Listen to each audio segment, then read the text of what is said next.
Hello students, तो कैसे हो आप सब? बढ़िया हो? I hope all are doing great.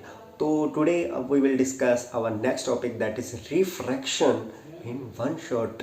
तो अगर आपने रिफ्लेक्शन की वीडियो नहीं देखी तो भाग के जाइए, वो देखिए।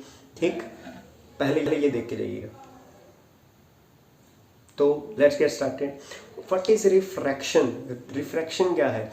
रिफ्रैक्शन क्या है? When light goes from one medium to another medium, that is refraction of light, right? मतलब एक मीडियम से जब दूसरे मीडियम में लाइट जाती है तो रिफ्रैक्शन होती है, मतलब कुछ बेंडिंग होती है। उसके पीछे का रीजन क्या है? रिफ्रैक्शन से क्या क्या फायदे हैं, क्या क्या नुकसान है, लिमिटेशंस है ना। तो सभी क्वेश्चंस का आंसर हम ढूंढेंगे इस वीडियो में। अपने को दिखता कैसे है ना, तो everything about these questions we will discuss in this lecture. ठीक, चलो लेट्स गेट स्टार्टेड। तो रिफ्रैक्शन जैसे कि आप देख पा रहे हो, ठीक है, ये यहाँ पे आपको कोई ग्लास में से वो नहीं दिखाया जा रहा। यहाँ पे जैसे आप देख पा रहे हो, ठीक, ये रिफ्रैक्शन, ठीक है। रिफ्रैक्शन क्या हो रही थी? ग्लास में रेक्टेंगुलर ग्लास स्लैब के ऊपर लाइट स्ट्राइक करी, फिर वो बेंड हुई, फिर दोबारा दूसरे उसके एंड फेस पे स्ट्राइक हुई, फिर बेंड हुई। इसके पीछे का रीजन सब कुछ अपन जानेंगे अभी। ठीक, ओके सर, वेरी गुड। तो जैसे ये आप जादू देख पा रहे हो कि ये जो जादू जादू सर जादू कैसे बेटा, ये जो क्या है, एरो है, लेफ्ट हैंडेड, लेफ्ट से राइट हो रही है, राइट से लेफ्ट दिख रही है अपने को। रीजन रिफ्रैक्शन, ये जादू नहीं है, ये कोई मैजिक नहीं है। ठीक, इसके पीछे का रीजन क्या है? रिफ्रैक्शन, जिसको आप आज बहुत अच्छे ढंग से क्रिस्टल क्लियर समझेंगे। ठीक, चलो okay. Now refraction of light. Refraction जैसे कि आप लाइट देख पा रहे हो कि एक मीडियम, एयर से मीडियम क्या हुई, स्ट्राइक करी, ग्लास स्लैब डेंसर मीडियम के ऊपर स्ट्राइक करी, फिर वो थोड़ा सा उसके पास आ गई, किसके? नॉर्मल के। अच्छे से पढ़ेंगे। मैं light goes from one medium to another medium, ये वही डेफिनेशन आ गई अपनी, सिंपल। ठीक, लॉज ऑफ रिफ्रैक्शन क्या है बेटा? लॉज ऑफ रिफ्रैक्शन क्या कहते हैं? जब एक इंसिडेंट रे, सिमिलरली जैसे अपन रिफ्लेक्शन में पढ़ा था, incident ray, refracted ray and normal all lie in the same plane, all lie in the same plane. ठीक सर, बहुत अच्छे। इसमें बेटा angle of incident not equal to angle of refraction, क्योंकि बेंडिंग हो जाती है ना, हाँ, टुवर्ड्स दी नॉर्मल और अवे फ्रॉम दी नॉर्मल। ये आपको ट्रिक बताऊंगा, टेंशन लेने की जरूरत नहीं। अभी आ जाओ वापस। उसके बाद जो सेकंड लॉ क्या कहता है? The ratio of sine of angle of incidence to the sine of angle of refraction, इसका is equal to constant, is equal to constant, and that constant is known as refractive index. अब sir refractive index क्या है बताते हैं बेटा, cool chill, अभी आगे आ जाएगा। ठीक है, आपने बस इतना याद रखना है, sine of angle of incidence to the sine of angle of refraction is equal to constant, and that constant is equal to the refractive index. Clear? Okay, अब रिफ्रैक्टिव इंडेक्स क्या है, ध्यान से समझिए बेटा। रिफ्रैक्टिव इंडेक्स को मैं ना बहुत मतलब अगर अच्छे से समझना हो तो मैं यही मानता हूं कि वो क्या है, डेंसिटी है। जितनी ज्यादा डेंसिटी उतनी स्पीड कम होती है लाइट की। ठीक है, क्योंकि इसके पीछे का रीजन क्या है? रिफ्रैक्शन होने का। जब एक मीडियम से लाइट दूसरे मीडियम में जाएगी तो बेंडिंग क्यों होती है? इसको बोलते हैं रिफ्रैक्शन। तो बेंडिंग इसलिए होती है क्योंकि स्पीड डिफरेंट होती है। एयर में स्पीड क्या है? 3 × 10⁸ मीटर पर सेकेंड। ग्लास में क्या हो जाती है? कम हो जाती है। वाटर में कम हो जाती है। ठीक है, तो अलग अलग मीडियम में अलग अलग स्पीड होती है वाटर की, जिसके कारण क्या होती है? बेंडिंग होती है। ठीक, ओके। अब देखो, रिफ्रैक्टिव इंडेक्स अगर को आप समझना हो तो मैंने बोला डेंसिटी, तो इसका फॉर्मूला भी तो पता होना चाहिए। Speed of light in vacuum to the speed of light in medium, मतलब कितनी स्पीड है वैक्यूम में, उसके कंपेयर करके रिलेटिविटी अपन निकाल रहे हैं। ठीक, मतलब किसी के साथ रिलेट करके निकाल रहे हैं, कंपेयर करके निकाल रहे हैं। स्पीड उसमें कितनी थी, इसमें कितनी है, उससे अपने को क्या पता चल जाएगा, उससे डिफरेंस से क्या पता चल जाएगा कि कितना इसका रिफ्रैक्टिव इंडेक्स था, कितनी इसकी थिकनेस थी। जितनी स्पीड कम हुई जितनी ज्यादा बेंडिंग होगी, जितनी ज्यादा बेंडिंग होगी उससे आप रिफ्रैक्टिव इंडेक्स निकाल सकते हैं। अगर आपको अच्छे से हाई फाई दो, अगर अच्छे से समझ आ रहा है तो वेरी गुड। रिफ्रैक्टिव इंडेक्स क्या है? Speed of light in vacuum upon speed of light in medium. Clear बच्चा? Okay, now refractive index in terms of wavelength. अब सर वेवलेंथ 9th क्लास में पढ़ा था ना, बचपन में आपने पढ़ा था क्या सर? अच्छे से समझाओ। वेलोसिटी क्या होती है बेटा? Velocity is equal to displacement upon time. बोलो हाँ या ना, यस और नो, सबकी आवाज आनी चाहिए। ओके, ये पढ़ा था सर, बिल्कुल। अब अच्छा ठीक सर। अब बेटा ये मेरी बात सुनो, ये है एक वेव, ठीक है, ये एक वेव है ना। वेव यहां से लेके यहां तक के डिस्टेंस को आप क्या बोलते हो? Wave length. सर वो तो दो क्रस्ट के बीच या दो ट्रफ के बीच का डिफरेंस नहीं होता, वो भी होता है, वो भी होता है। Linear distance between two continuously जो आते हैं कंसेक्यूटिव जो आते हैं क्रस्ट और ट्रफ, वेव लेंथ, इसको ब्रेक करो क्या होता है, वेव की लेंथ है ना, यहां से यहां तक है ना, यहां तक वेव चली अप डाउन, एक साइकिल कंप्लीट, और उसने ये जो लीनियर डिस्टेंस कवर किया, ये जो लीनियर डिस्टेंस यहाँ पे देखो, ये वाला जो डिस्टेंस, इसको क्या बोलोगे, वेवलेंथ। अच्छा, तो यहां तक पार्टिकल जो वेव चली है उसने कितना डिस्प्लेसमेंट करी, वेवलेंथ। ओके सर, और बेटा मेरे को एक चीज बताओ जल्दी जल्दी जल्दी, 1/t क्या होता है, 1/t फ्रीक्वेंसी नहीं होता, 1/t, हाँ सर ये तो 9th क्लास में पढ़ा था, velocity is equal to frequency into lambda. अरे आ गया यार, थैंक यू थैंक यू। चलो आगे बढ़ते हैं। अच्छा अब देखो बेटा, स्पीड, ये भी तो स्पीड है ना, speed of light in vacuum, तो वेवलेंथ क्या आएगी, speed of light in medium vacuum में। अच्छा एक चीज आपने ध्यान में रखनी है, क्या फ्रीक्वेंसी कभी भी चेंज नहीं होती। लाइट जब एक मीडियम से one medium to another medium जाएगी तो फ्रीक्वेंसी, नंबर ऑफ साइकिल्स, अगर 50 हर्ट्ज फ्रीक्वेंसी इन 1 सेकेंड, तो वो उसी मीडियम में भी 50 साइकिल्स कंप्लीट करेगी। तो सर डिफरेंस कहां आएगा बेटा, उसके साइकिल्स छोटू हो जाएंगे, क्या हो जाएंगे, पिचकू से ना।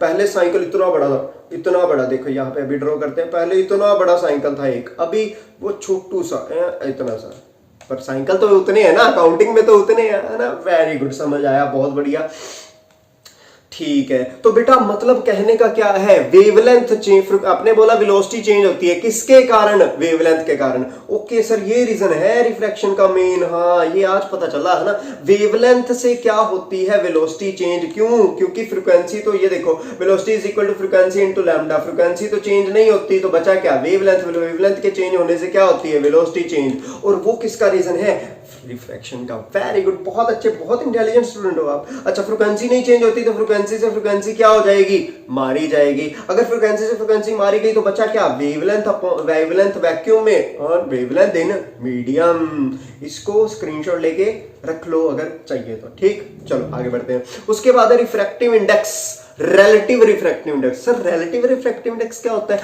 रिलेटिव का मतलब बेटा क्या होता है, कंपैरिजन करना। क्या होता है, कंपैरिजन करना। रिलेटिव का मतलब कंपेयर करना। ओके, मतलब इसमें आप दो मीडियम को कंपेयर करेंगे। वेरी गुड वेरी गुड, बहुत बढ़िया बेटा। एक होता है रिफ्रैक्टिव इंडेक्स, अगर आप एक मीडियम के रिफ्रैक्टिव इंडेक्स को आप एयर के साथ, एयर या वैक्यूम के साथ कंपेयर करेंगे तो उसको बोलते हैं एब्सोल्यूट रिफ्रैक्टिव इंडेक्स। अगर एक मीडियम के रिफ्रैक्टिव इंडेक्स को दूसरे मीडियम के साथ कंपेयर करेंगे, लाइक एयर नहीं, एयर और ग्लास और वाटर, और डायमंड और वाटर, डायमंड और ग्लास, ऑयल और वाटर, ये क्या है, सारे के सारे मीडियम है, ठीक है। इस दोनों के रिफ्रैक्टिव इंडेक्स को कंपेयर करेंगे तो अपने पास क्या आएगा, क्या आएगा, रिलेटिव रिफ्रैक्टिव इंडेक्स।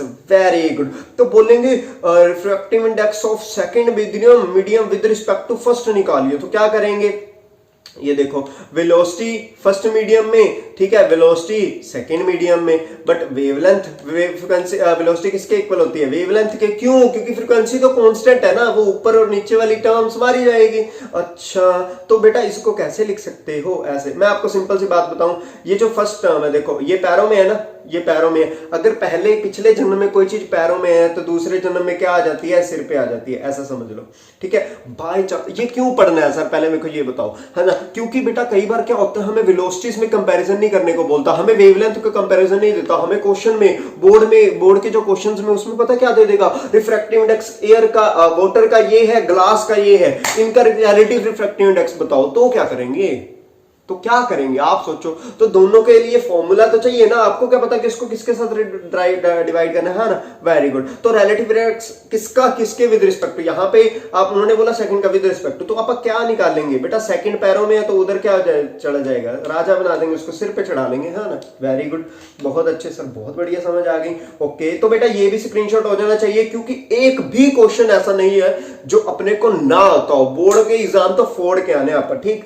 चलो उसके बाद है लेटरल शिफ्ट। हो, ये लेटरल शिफ्ट क्या है सर। ओके बेटा, इसको आप ये भी पढ़ सकते हैं, refraction through glass prism, refraction through rectangular glass prism, नहीं रेक्टेंगुलर ग्लास। ये देखो एक रेक्टेंगल है ना, यहां पे इंसिडेंट हुई लाइट, ठीक सर, ये समझ कैसे आएगा, ये बेंड कैसे हो रही है, पहले ये समझाओ, हमें बेंडिंग ही नहीं समझ आ रही, आप क्या करा रहे हो। अच्छा बेटा, दो तरह के मीडियम होते हैं, एक होता है रेयर मीडियम, एक होता है डेंसर मीडियम। रेयर मतलब पतला और डेंसर मींस जो ज्यादा थिक हो, है ना, लाइक वाटर और हनी। ठीक, वाटर क्या है, रेयर मीडियम है, और हनी क्या है, डेंसर मीडियम है। डेंसिटी ज्यादा हो उसको क्या बोलेंगे, डेंसर मीडियम। ओके सर, बहुत अच्छे से क्लियर हुआ। तो बेटा लाइट जब रेयर टू डेंसर जाएगी तो उसके ऊपर क्या इफेक्ट पड़ेगा, डेंसर टू रेयर आएगी तो क्या इफेक्ट पड़ेगा। सर ये भी कंफ्यूजन होगी, है ना। तो नहीं कंफ्यूजन, आपको ड्राइंग आती है, नहीं आती तो क्या हुआ, एक बार लिखना, कैसे लिखते हो, ड्रॉ, कैसे लिखते हो, ड्रॉ, ऐसे ड्रॉ कर दो।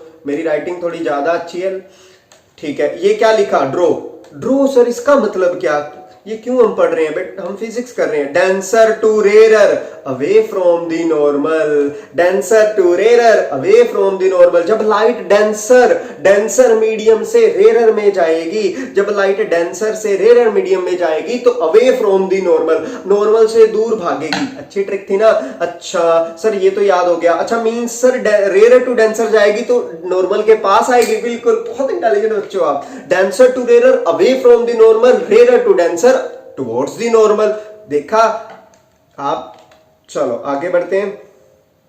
ओके, अब बेटा देखो यहां पे लाइट आई, ये था रेयर मीडियम, और ग्लास आपको पता है डेंसर मीडियम। सर अब मतलब नॉर्मल के पास आनी चाहिए लाइट, वेरी गुड, ये है नॉर्मल, जानी चाहिए थी लाइट, ऐसे चली गई उसके पास आ गई, है ना, डिफ्लेक्ट हो गई, नॉर्मल के पास आ गई, वेरी गुड। क्यों आई, क्योंकि उसकी स्पीड कम हो गई। आपको कैसे पता, क्योंकि डेंसर मीडियम है, रश ज्यादा है, क्राउड ज्यादा है ना। आप सिंपल सा फंडा बेटा, अगर मेले में आप भागोगे, खाली मैदान है उसमें तो बड़े आराम से भाग सकते हैं, एम्प्टी ग्राउंड में तो प्ले ग्राउंड में आराम से भागते हैं, है ना। बट अगर वही क्राउड, मेला जैसे फेयर वगैरह होता है तो उसमें भागने के लिए भागेंगे कोलाइड, किसी न किसी से कोलिजन होती जाएगी तो स्पीड कम, तो इसीलिए टुवर्ड्स द नॉर्मल आते जाएंगे, अपना पाथ रिफ्लेक्ट होता उसके पास आता जाएगा। ठीक, तो इसीलिए फिर आगे लाइट ने जाना चाहिए था डेंसर टू रेयर, अब नॉर्मल के पास ही रहना चाहिए था, बट अब डेंसर टू रेयर क्या होती है बेटा, लाइट अवे, तो चली गई away from the normal. But आनी चाहिए थी, अगर ओरिजिनेट जहां से हुई थी वहां से लाइट ऐसे आनी चाहिए थी, बट लाइट तो ये वाली निकली है।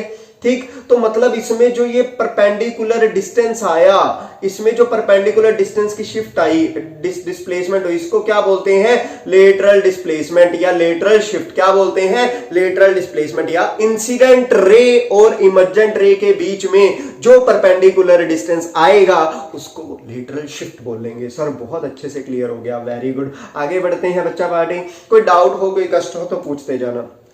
उसके बाद इंपॉर्टेंट टर्म्स पढ़नी है, ये आप जैसे आप मिरर में पढ़ के आए थे वैसे आप इसको देख सकते हो। अभी आप वन शॉट वीडियो कर रहे हैं तो इसको, ये आपको मैं मान के चल रहा हूं कि आपको आते होंगे। Pole, radius, centre of curvature और ऑप्टिकल सेंटर। ठीक, तो सारी चीजें same to same, principal axis. अभी फटाफट आगे करते हैं, जब मैं इसको एक एक टॉपिक समझाऊंगा तब मैं आपको पूरे डिटेलिंग में समझाऊंगा। ठीक, अभी आप फर्स्ट प्रिंसिपल फोकस, यहां पे लाइट क्या हो, कन्वर्ज हो या फिर वहां से डाइवर्ज हो।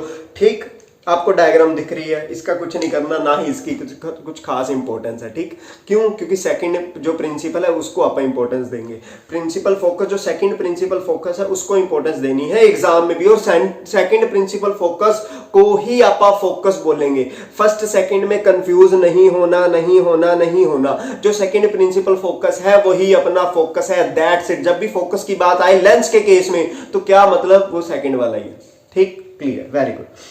आगे बढ़ते हैं। अच्छा, image formation by convex lens. बेटा दो तरह के लेंस होते हैं, आपको पता है, कन्वेक्स और कनकेव। ये तो बच्चों वाली बातें हैं क्योंकि आप पिछले अभी चैप्टर में पढ़ के आए हैं कौन कौन से मिरर। तो उनसे डायग्राम कैसे बनती है वो आपके सामने देखो, एक एक डायग्राम को अच्छे से एक्सप्लेन आपको विजुअलाइजेशन होगी। अब जैसे जैसे ऑब्जेक्ट पास आएगा इमेज वैसे वैसे दूर जाएगी और बड़ी होती जाएगी। अगर आपको ऑब्जेक्ट और इमेज के साइज में डिफरेंस देखना तो वो भी आपके सामने है, ये रहा।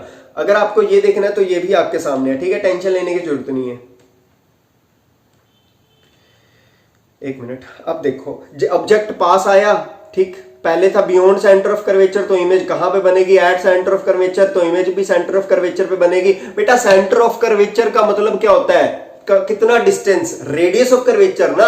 सेंटर से ये देखो, यहां से ये वाला जो डिस्टेंस है ये रेडियस ऑफ कर्वेचर होगा। तो रेडियस ऑफ कर्वेचर किसके इक्वल होता है, r is equal to 2f। पिछली बार रिलेशन करवाया था तो उसको 2f ही लिख रहे हैं, टेंशन लेने की जरूरत नहीं है। उसको क्या लिख रहे हो, 2f ही तो लिख रहे हो। ठीक है सर, बहुत अच्छे समझ आया। अब देखो जैसे जैसे ऑब्जेक्ट पास जा रहा है लेंस के, वैसे वैसे इमेज दूर जा रही है, दूर जा रही है, दूर जा रही है और बड़ी होती जा रही है, बड़ी होती जा रही है। और लास्ट केस एक ऐसा होता है फोकल और फोकस के बीच में, जहां पे इमेज वर्चुअल बनती है। क्या बनती है? वर्चुअल बनती है। वर्चुअल मतलब इरेक्ट, सीधी इमेज। और ये तो आपको केसेस आने चाहिए। कैसे? क्योंकि अपन ने कनकेव मतलब किंग ऑफ द मिरर पढ़ के आए हैं। बेटा मिरर का किंग कौन है? जो सारी प्रजा को इकट्ठा करके रखता है, उसको क्या बोलते हो? Converging mirror. क्या बोलते हो? Converging mirror. सिमिलरली लेंस के केस में किंग कौन है? लेंस के केस में सर कन्वेक्स लेंस किंग है। कन्वेक्स लेंस किंग है। तो अगर कन्वेक्स लेंस किंग है तो ये भी सारी प्रजा को इकट्ठा करके रखेगा, सारी लाइट को कन्वर्ज करके रखेगा। तो सर क्या इसको भी कन्वर्जिंग लेंस बोलेंगे? वेरी गुड, बहुत बढ़िया। जैसे वो कन्वर्ज करके रखता है सारी प्रजा को किंग, वैसे ही कन्वेक्स लेंस भी सारी रेस को एक जगह पे कन्वर्ज करता है। ठीक है, इसके अलग अलग केसेस देखते हैं। चलो बहुत हो गई मस्ती। ऑब्जेक्ट अगर इन्फिनिटी पे रखेंगे, आपको पता है आई और एफ एक दूसरे के फ्रेंड, बहुत अच्छे वाले फ्रेंड है, मैं और मेरा फ्रेंड। ट्रिक याद है? इफ अगर ऑब्जेक्ट इन्फिनिटी पे तो इमेज फोकस पे, अगर ऑब्जेक्ट इन्फिनिटी पे तो इमेज फोकस पे, अगर ऑब्जेक्ट फोकस पे तो इमेज इन्फिनिटी पे। ये आपको अच्छे से पता है। दो केस तो हो गए अपने, क्यों टेंशन ले रहे थे? चलो आगे बढ़ते हैं। अगर ऑब्जेक्ट और पास आएगा, ये देखो मैं 2f को 2f नहीं बोलूंगा, मैं सेंटर ऑफ कर्वेचर बोलूंगा। अगर object beyond centre of curvature तो इमेज कहां बनती है? इमेज पास में आनी चाहिए ना, तो इमेज दूर जाएगी। पहले इमेज यहां पे थी फोकस पे, अब वो कहां चली गई? दूर चली गई और थोड़ी सी बड़ी हो गई, लार्ज इन साइज हो गई। ठीक, और रियल और इन्वर्टेड तो आपको दिख ही रहा है। उसके बाद अगर ऑब्जेक्ट सेंटर ऑफ कर्वेचर पे रखेंगे तो इमेज कहां बनेगी? सेंटर ऑफ कर्वेचर के ऊपर। बट बेटा लेंस के केस में सेंटर ऑफ कर्वेचर नहीं लिखना, तो क्या लिखेंगे सर? 2f लिखोगे आप। लिखना 2f है। माइंड में एक चीज आनी चाहिए, कॉन्सेप्ट क्लियर है अपना, सेंटर ऑफ कर्वेचर ही है। ऐसे पागल बना रहे हैं अपने को 2f लिख के, बस लिखना है बोर्ड में ताकि गलती ना हो। अपने कोई चांस ही नहीं देना उनको अपनी कोई मिस्टेक करवाने का। ठीक, अच्छे से, वेरी गुड। अच्छा अब बताओ अगर ऑब्जेक्ट और पास चला गया जाता है तो क्या होगा? अगर सेंटर ऑफ कर्वेचर और फोकस के बीच में ऑब्जेक्ट आ गया तो इमेज कहां बनेगी? Beyond centre of curvature. Very good, real और इन्वर्टेड। ठीक, उसके बाद अच्छा बेटा अगर इसकी एनिमेशन देखना चाहते हो तो आप लेंस मिरर वाले रिफ्लेक्शन में देख सकते हो, वहां पे बहुत अच्छी एनिमेशन कर दिखाई हुई है मैंने। ठीक, अच्छा ठीक है। तो अगर ऑब्जेक्ट को फोकस पे रखे तो इमेज कहां पे? उसके बेस्ट फ्रेंड कहां पे? इन्फिनिटी पे, दिखेगी नहीं अपने को। ठीक है, बहुत अच्छे। अगर ऑब्जेक्ट फोकस और पास चला गया तो इमेज कैसी हो जाती है? Virtual and erect. Virtual and erect. अब सारे सपने थोड़ी ना रियलिटी में चेंज हो जाएंगे, सारी इमेजेस थोड़ी ना रियल बन जाएंगी। राजा भी तो कभी हार मानेगा ना, सारे सपने तो कोई भी नहीं पूरे करेगा, आपके रियलिटी में कोई भी ड्रीम्स नहीं पूरे करेगा। ठीक, एक आधा तो रह ही जाएगा, उसको क्या बोलते हैं? वर्चुअल। ठीक, सिक्स्थ जो आपका ड्रीम होगा, सिक्स्थ जो आपकी डायग्राम बनेगी वो क्या बनेगी? वर्चुअल। कब? फोकस और पोल के बीच में। इसको रट्टा नहीं लगाना, अगर किसी ने क्रैम किया इसको तो उसको लगने वाला है पाप। ठीक, क्या करना है सर फिर समझ? जैसे जब ऑब्जेक्ट पास लेके जाओगे, इमेज को दूर लेके जाना। मिरर के केस में ऐसे जाती है इमेज और लेंस के केस में ऐसे जाती है। जैसे जैसे ऑब्जेक्ट पास, इमेज दूर जाएगी। जैसे जैसे ऑब्जेक्ट पास, इमेज दूर जाएगी। Is that clear to all of you? पक्के वाला क्लियर है? Very good. ऑब्जेक्ट अगर कनकेव लेंस क्या? इफ ऑब्जेक्ट इन्फिनिटी पे तो इमेज फोकस पे, तो वही तो बना हुआ है। एक केस तो अपना खत्म।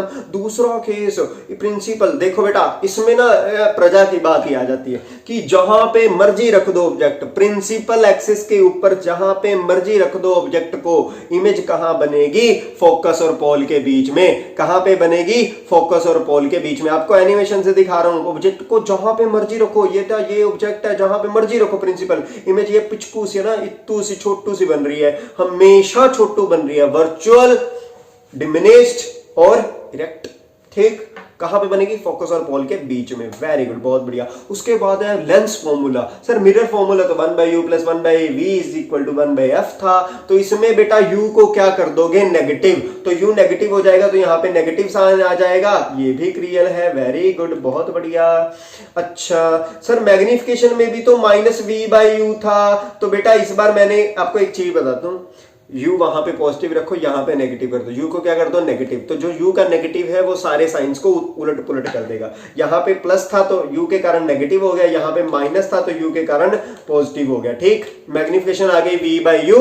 और height of image upon height of object, magnified image देखने को मिलेगी या नहीं कौन बताएगा? Magnification, magnification and magnification. उसके बाद है बेटा बच्चे यहां पे गलती करते हैं, हमेशा गलती करते हैं।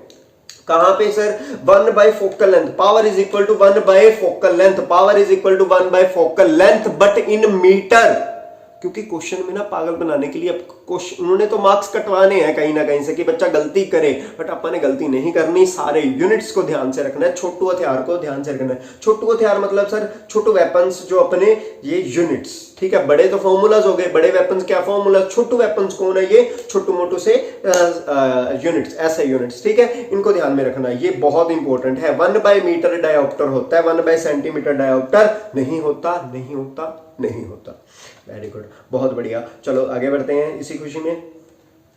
चलो आगे क्या है? Critical angle. सर ये भी करना पड़ेगा? हाँ जी बिल्कुल, पूरा थोड़ा सा कॉन्सेप्ट को समझ के जाओ बेटा। आपको पता है जब लाइट डेंसर टू रेयर जाती है तो अवे फ्रॉम दी नॉर्मल जाती है बेटा। जैसे जैसे इंसिडेंट एंगल बढ़ रहा है वैसे वैसे रिफ्रैक्टेड रे का भी एंगल बढ़ रहा है, ठीक दिख रहा है आपको? दिख रहा है। बट एक टाइम ऐसा आएगा, कैसा सर? बेटा angle of incidence, angle of incidence एक ऐसा एक जब इंक्रीज कर रहे हैं एक पर्टिकुलर टाइम के ऊपर एंगल ऑफ रिफ्रैक्शन क्या हो जाएगा? 90 डिग्री। किसके सर? नॉर्मल के। नॉर्मल के जो एंगल ऑफ रिफ्रैक्शन है वो क्या हो जाएगा? 90 डिग्री। अगर एंगल ऑफ रिफ्रैक्शन 90 होगा, जिस टाइम पे एंगल ऑफ रिफ्रैक्शन 90 होगा, उस एंगल के ऊपर जो इंसिडेंट एंगल, उस टाइम के ऊपर जो इंसिडेंट एंगल होगा उसको इंसिडेंट एंगल नहीं बोलेंगे, उसका प्यारा सा खूबसूरत सा नाम रख देंगे, क्या सर? Critical angle. कब? जब एंगल ऑफ रिफ्रैक्शन 90 होगा। क्लियर है? पक्के वाला? देख लो, घर पे डाउट संभाल के रखे ना तो पाप लगेगा। घर पे डाउट्स नहीं रखने, सारे डाउट्स मेरे क्लियर करके जाने। ठीक है सर, समझ आ गया। अच्छा सर ये क्या फॉर्मूला इतना गंदा सा? ये गंदा वाला फॉर्मूला नहीं है बेटा, आपको पता है स्नेल्स लॉ क्या कहता है? Sine of angle of incidence, sine of angle of incidence is equal to sine of angle of refraction is equal to, मैंने बोला था क्या होता है? रिफ्रैक्टिव इंडेक्स के। ओ वो है, वेरी गुड, बहुत बढ़िया। अब रिफ्रैक्शन क्या हो रही है? कहां से कहां जा रही है? लाइट जा रही है वाटर से एयर में, तो रिफ्रैक्टिव इंडेक्स किसका? वाटर से एयर में जा रही है। ये वाटर है, ये एयर है, तो एंगल रिफ्रैक्टिव इंडेक्स किसका? एयर का, अपॉन रिफ्रैक्टिव इंडेक्स किसका? वाटर का। इसको इधर मल्टीप्लाई करेंगे, इसको इधर मल्टीप्लाई करेंगे, तो ओके सर ये तो समझ आ गया। अच्छा अच्छा अच्छा सर, वेरी गुड, समझ आ रहा है। ये है रिफ्रैक्शन 90 डिग्री। इस टाइम के ऊपर जो I3 है उसको सर क्या क्रिटिकल एंगल बोलेंगे? Very good. तो बेटा साइन सी, ये वाला फॉर्मूला याद रहना चाहिए। Sine C is equal to 1 by refractive index किसका? वाटर का। पक्के वाला क्लियर है? तो एक हाई फाई, वेरी गुड, बहुत बढ़िया। कुछ भी नहीं है, सिंपल सी बात थी, है ना? बहुत easy peasy lemon squeezy topics, हलवा से क्वेश्चन। अच्छा सर अगर अगर अगर ये क्या है? रियल और अपरेंट डेप्थ। ओके सर बेटा, अगर आप पानी से किसी चीज को देखेंगे या पानी के अंदर किसी चीज को देखेंगे, उनकी हाइट में डिफरेंस आ जाता है, उनकी हाइट में डिफरेंस आ जाता है, और जो डिफरेंस आता है, जो अपने को अपीयर होती है, उसको बोलते हैं apparent height. But real height और अपरेंट हाइट में डिफरेंस होता है, ठीक है? उसको बोलते हैं शिफ्ट। क्या बोलते हैं? शिफ्ट। अभी समझो ध्यान से। जैसे ये अंकल क्या कर रहे हैं? अंकल क्या कर रहे हैं? फिश को देख रहे हैं, भाई इसको पकड़ के खा जाऊं, क्या करूं? खा जाऊं। बेटा ये है फिश, इसकी हाइट कितनी है? ये वाली, इसकी हाइट देखो यहां से यहां है, बट जैसे यहां से फिश से लाइट गई गई गई गई गई गई rare, denser to rare, denser to rare, away from the normal. Light जानी चाहिए थी ये वाली डायरेक्शन में, बट गई चली इधर। क्यों? क्योंकि denser to rare, away from the normal. तो अंकल को क्या लगा? अब अंकल ने ऐसा क्यों देखा सर? क्योंकि बेटा लाइट, अपने को जो माइंड में प्रॉपर्टीज है कि light always travel in a straight line. Uncle को क्या पता, अंकल तो भोले हैं बेचारे, है ना? भूख के कारण उनका थोड़ा सा वो हो गया, थोड़ा थोड़ा भूख लगी है ना, सबका ही हो जाता है, ठीक है? अब देखो जब उन्होंने लाइट स्ट्रेट पाथ करवा के देखी तो उनको इमेज यहां पे दिखी, ठीक है? तो डिफरेंस आ गया ना हाइट में। पहले हाइट रियल ज्यादा है, अपरेंट कम है, देखो दोनों में डिफरेंस है, इसको बोलते हैं शिफ्ट। और ये शिफ्ट कितनी आएगी बेटा? जितना ज्यादा रिफ्रैक्टिव इंडेक्स होगा, जितना ज्यादा रिफ्रैक्टिव इंडेक्स होगा उतनी शिफ्ट ज्यादा देखने को मिलेगी। सच्ची में? हाँ जी, ये क्लियर है, ये फॉर्मूला आपके सामने है। आपको ये कॉन्सेप्ट क्लियर हो गया होगा, इतना ज्यादा डिटेल में जाना नहीं।